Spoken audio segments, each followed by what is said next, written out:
The two aspects that we're going to be looking at today are power distance and motivation towards achievement and success.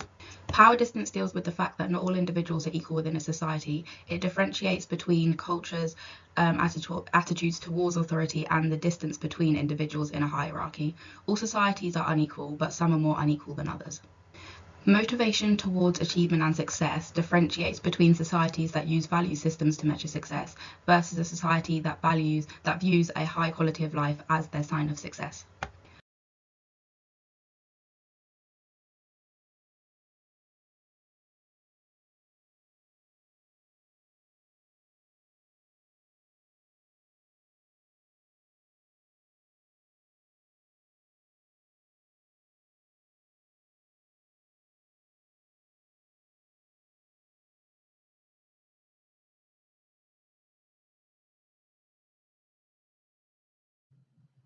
Malaysia's power distance has a score of 100, which indicates that inequalities of power and wealth have been allowed to grow within the society. The large power distance is shaped by a number of elements, including historical traditions, religious beliefs, and socioeconomic dynamics. Due to Malaysia's high power distance, there's a strong acceptance of authority, and individuals are expected to respect those with power. Firstly, in Malaysian workplaces, hierarchical structures are prevalent, with clear distinctions between superiors and subordinates. Hierarchy in an organization is seen as reflecting inherent inequalities, and centralization is popular. Secondly, power distance is also evident within Malaysian families, where respect for elders and authority figures is deeply ingrained. A personal example of mine with the power distance in Malaysia was that most of the office buildings in Malaysia are reserved for building VIPs. The VIP culture is very prevalent in Malaysia, where the higher-ups get extreme special treatment, which causes inequality in the workplace, schools, and in daily life. I will now discuss Malaysia's motivation towards success and achievement. On the website, it stated that the preference for motivation toward achievement and success cannot be determined for Malaysia, as Malaysia has a score of 50. However, as a citizen of Malaysia, I have a decent understanding of the society and culture. Therefore, I will describe that Malaysia's cultural orientation tends to lean towards masculinity and a competitive culture. This indicates that there's a decent amount of motivation towards achievement and success, and people are often competitive in terms of career, academic, and personal goals. In Malaysian culture, success and achievement are highly prized, and there may be societal pressure to people to excel in their careers and provide for their families. There are several factors that make Malaysia a masculine society. Firstly, Malaysia is a Muslim country, therefore Islamic values play a significant role in Malaysian society. Furthermore, the workplace in Malaysia is often highly competitive, with individuals striving to outperform their colleagues and achieve recognition for their contributions. This competitive environment encourages employees to work hard and demonstrate their capabilities. Secondly, education is highly valued in Malaysian culture, and there is considerable pressure on students to excel academically. Good day, my name is Fidaus, and I'll be talking about power distance and motivation towards achievement and success in Nigeria. For power distance, Nigeria scores a really high score. Which is 18, which means there is generally a widening divide between the powerful and the rest. The Nigerian society generally accepts a high degree of inequality and expects power to be distributed unequally. People in lower positions tend to accept the authority of those above them without question, and there is a clear distinction between those who have power and those who do not. Some factors that contribute to the high power distance is history, religion, and ethnicity. Nigeria has a long history of colonialism and authoritarian rule, which has led to a cultural difference to authority. People tend to communicate in indirect and submissive ways, never expressing anything that can be interpreted as opposing or threatening authority. This happens because people in lower positions are generally reluctant to question or challenge those in authority, and it can lead to lack of transparency and accountability as well as resistance to change. For motivation towards achievement and success, Nigeria scores a 60, which says that Nigeria is generally a decisive society. Nigeria also has its also culture where everyone works hard to overcome challenges and achieve their goals, because without that, people will not be able to survive in the country. So everyone always tries to work hard to live a better life. Education, high value is also placed on academic success with strong parental and societal pressure to excel. This manifests in high competition for limited opportunities and intense studying, which is why many undergraduates in Nigeria are very motivated to excel. We also have religious beliefs. Many Nigerians are religious, and some faith systems emphasize hard work, perseverance, and striving for goals, reinforcing achievement and motivation. Moving on, I'm going to start by talking about the power distance in China. As you can see, China has a high score of 80, which represents a culture that believes inequalities amongst people are acceptable, and there is no defense against abuse from superiors in this culture.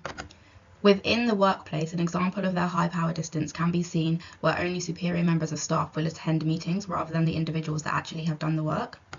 This often causes disconnect within the workplace. However, staff are not able to speak up because they're not at a high enough rank.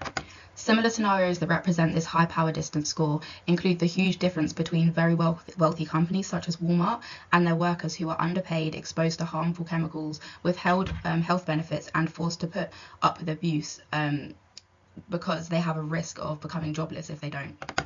The high power distance in this culture influences the high score for their motivation towards success and achievement. This is because the harder you work, the more you're respected because you'll have a higher status on the social ladder.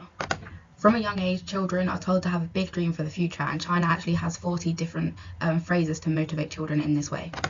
Because this culture values earning and achievements over personal goals, China holds educated people at a high rank as they're seen to have a better chance at achieving a more successful future. The country's success branches from their want to be respected within the future.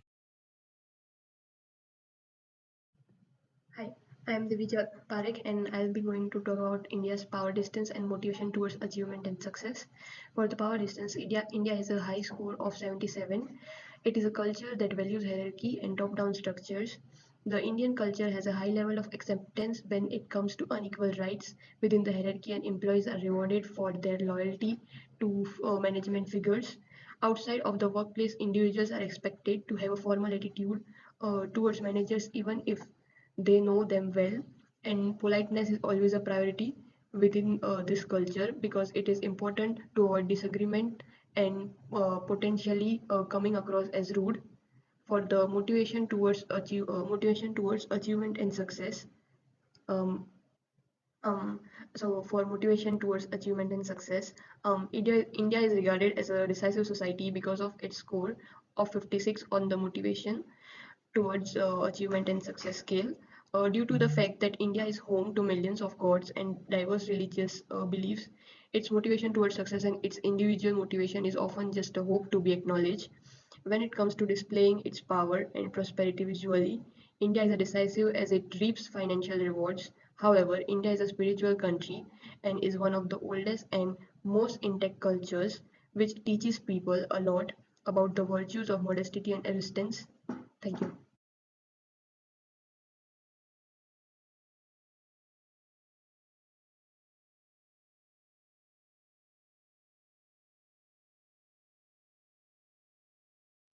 Moving on, I will now delve deeper into the power distance in the UK in comparison to the findings in Malaysia, Nigeria, India, and China in this section. Based on a country comparison tool, the UK ranks 35th on the power distance index, indicating that its society views social inequality as something that should be kept to a minimum. It is also interesting to note that research indicates that the British upper class has a lower PD index than the working class, as it highlights the tension that exists within British culture between the value placed on birth rank and the profound belief that one's place of birth shouldn't restrict one's opportunities in life. People who feel that everyone should be treated equally are motivated by a sense of fair play. Furthermore, in British society, equality and informality are valued more highly, and the decision processes in the UK is more decentralized. I'm now going to talk about the power distance in Malaysia. As Malaysia has a high power distance, the decision-making processes are often more centralized, and people pay high respect to their authority. I'm now going to pass the next. I'm going to pass it to Firdaus, who's going to talk about Nigeria. The power distance in Nigeria is way higher than the power distance in the United Kingdom because of respect for elders and authority figures. Age and seniority are highly respected in the Nigerian culture, and people of higher status are typically shown deference. This can be seen in everyday interactions such as greeting elders first and using respectful language. I will now be passing on to Blessing, who will be talking about China. Compared to the UK, China's power distance is higher because China views inequalities amongst individuals as acceptable. It is common for working conditions in China to be unsafe and unfair, whereas the UK values equality and actively takes steps to make sure that individuals are not treated differently because of their social status. I'm now going to pass on to Dividya, who's going to talk about India. India has a high in power distance than UK, which is 77.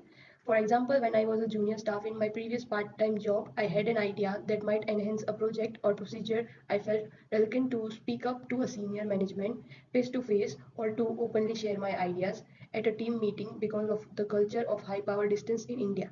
We will now move on to next slide. Now we're going to talk about the motivation towards success and achievement. So in the UK, they have a high score of 66 for their motivation towards success and achievement. This is because it is a highly success-orientated culture, and its success value system is a major source of confusion amongst foreigners because this tends to counteract the modest culture. The ability to read between the lines is essential because instructions are often presented as polite requests in the UK. Compared to the UK, the level of success and achievement for individuals in China has a much larger influence on their level of respect within the culture. In the UK, success does not influence how a person is treated. However, in China, more successful people are treated with more respect, and physical achievements are valued more than personal goals. With this in mind, both have the same score because they are both success oriented, and the people are willing to give up pleasure in order to succeed. I will now compare the motivation towards success and achievement between the UK and Malaysia. Malaysia too also has a competitive culture, but we also tend to be more relationship orientated. For instance, getting to know one another better and striking up small conversation during initial business encounter is common in Malaysian culture and is thought to improve relationship. I will now pass it to Firdaus, who is going to compare Nigeria. Both Nigeria and the UK share a strong drive for achievement, but the specific motivations differ. In Nigeria, cultural emphasis on family, honor, hustle mentality, and sometimes religious beliefs fuel the desire for success, often defined by education, financial security, and social status. In contrast, the UK leans towards individualistic motivations like personal fulfillment, career satisfaction, and achieving work-life balance. I will now be passing on to Divija, who will compare UK and India. India has a less score than UK in motivation towards achievement and success, which is 56. In India, a person's drive for success and achievement is frequently greatly impacted by both social expectations and personal goals. Thank you. In conclusion, my teammates and I believe some further research should be done into the Ofsted model because, as we can see, culture is evolving every day, and we believe the Ofsted model should have continuous study so that it can monitor changes over time in the relationships of power, societal values, and motivational factors. By promoting knowledge and acceptance of various viewpoints and beliefs, more research can aid in bridging cultural gaps. A few of the recommendations are employing focus groups, ethnographic research, and in-depth interviews to acquire a deeper understanding of people's experiences and viewpoints in various cultural contexts. Also recognizing the limitations of the Hofstede frameworks and promote a critical and educated application while promoting cultural awareness. We can also study the interactions between the global leadership and organizational behavior effectiveness and other cultural framework with the Hofstede model to develop a more thorough understanding. Thank you for listening.